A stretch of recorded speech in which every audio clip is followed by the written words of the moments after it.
শক্তিশালী ৰাজ্যৰ সেনাপতি হ'ল বীৰ লাচিত বৰফুকন। যিজন ব্যক্তি অতি বুদ্ধিমত্তাৰ গৰাকী, সাহসী ব্যক্তি, অতি দেশপ্ৰেমিক ব্যক্তি, যাক শত্ৰুৱে স্বীকাৰ কৰিবলৈ বাধ্য হ'ল। সেই লাচিত বৰফুকন আমি পাহৰিব পাৰোঁনে? পাহৰাটো আমি উচিত হ'বনে? দুখৰ বিষয়, খুব দুখৰ বিষয় যে আমাৰ সকলো আছে, কিন্তু আমাৰ কথাবিলাক আমি আনে নাজানে। মহাপুৰুষ শংকৰদেৱ মাধৱদেৱ আমাৰ আনে নাজানে। স্বয়ং সত্যজিৎ ৰায়ে ক'বলগীয়া হ'ল হুই শংকৰদেৱ। দুখটো সত্যজিৎ ৰায়ে নে? নহয়, দুখ আমাৰ মানুহবিলাকক আমি কেঁকুৰা, আমাক কেঁকুৰা বুলিও হাঁহে আকৌ। আমাৰ মানুহবিলাকক আমি আগবাঢ়ি যাবলৈ নিদিওঁ, কিন্তু এতিয়া আমাৰ শুভবুদ্ধি উদয় হৈছে।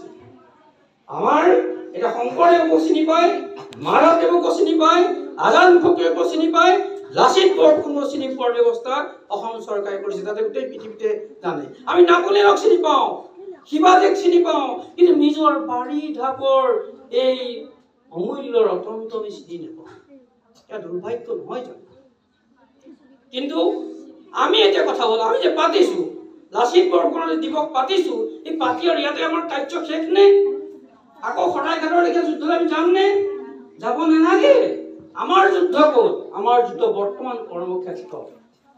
খেতিয়কসকলে বুকু খাই খেতি কৰিব লাগিব, ছাত্ৰ ছাত্ৰীসকলে ভালদৰে পঢ়িব লাগিব, কৰ্মচাৰীসকলে ভালদৰে কাৰ্য সম্পাদন কৰিব লাগিব, দেশ সেৱকসকলে, সমাজ সেৱকসকলে নিস্বাৰ্থভাৱে কাম কৰিব লাগিব। তেতিয়া অসমখন বীৰত্বৰে আগবাঢ়ি যাব। দুৰ্ভাগ্য বিষয়, পশ্চিমীয়া হাৱাই আমাক শেষ কৰি পেলালে। আমি এটা কৰ্ম বিমুখ, আমি কাম কৰিলে বেয়া পাওঁ। লাচিতে যিটো কোৱা নাছিল, লাচিতৰ দেউতাক মোমাই তামুলী বৰবৰুৱাই আমাক দিয়া আদৰ্শ, সেই আদৰ্শ এতিয়া আমাৰ নাই। কি আদৰ্শ দিছিল? যে হাতে কামে কৰি বাৰী ঘৰ চাফ চিকুণ কৰি ৰাখি আমি থাকিব লাগে, চাফ চিকুণকৈ ৰাখিব লাগে।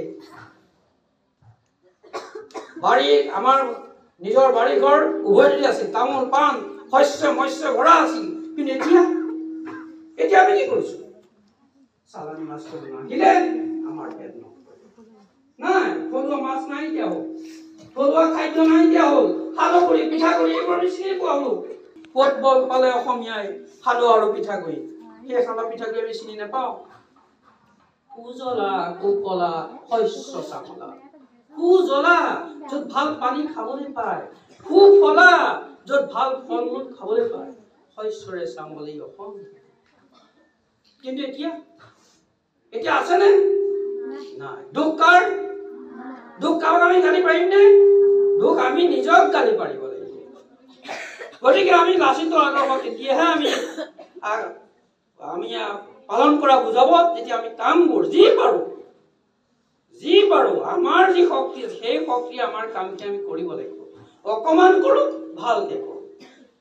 কিন্তু সকলো ক্ষেত্ৰত আকৌ নিগেটিভ ভাৱে ল'লেও নহ'ব। তৎসত্ত্বেও আমি আগবাঢ়ি গৈছে, খেলৰ দিশতো আমি আগবাঢ়ি গৈছো, সাহিত্যৰ ক্ষেত্ৰত জ্ঞানপীঠ বঁটা পাতি আহিছে আৰু আহিছে। কিন্তু তথাপিতো বানপানী হলে আমি এতিয়াও দিল্লীমুখী হ'ব লাগে, দিল্লীৰ ওচৰত হাত পাতিবকে যাব লাগে, নহয় বাৰু?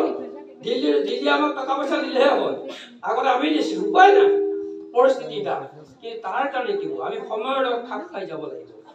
আমি ভাল চাকৰিবিলাক আমি ল'ব লাগিব, IAS ICS অফিচাৰবিলাক আমাৰ হ'ব লাগিব, তেতিয়া আমাৰ ফাইলবোৰ পৰি নাথাকে। গতিকে মই বিশেষ দীঘলীয়া কৰি তোমালোকক আমনি দিব বিচৰা নাই।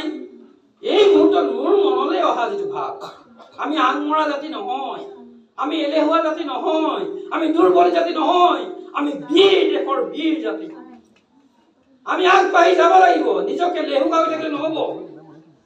আমাৰ স্বাস্থ্য ভাল থাকিব লাগিব, ছাত্ৰীসকলে নিজৰ স্বাস্থ্য ভাল কৰিব লাগে, কাৰণ স্বাস্থ্যই পৰম ধন। স্বাস্থ্য যদি বেয়া হয় তেতিয়া আমি আগবাঢ়ি যাব নোৱাৰো। গতিকে আমি সেইমতে আমাৰ কৰ্মক্ষেত্ৰত আগবাঢ়ি যাব লাগে। প্ৰথম কথা হ'ল তোমালোকে ছাত্ৰীসকলে বা ছাত্ৰসকলে হওক, স্বাস্থ্যক গুৰুত্ব দিয়া, সময়ক গুৰুত্ব দিয়া, নিজৰ কামৰ প্ৰতি গুৰুত্ব দিয়া।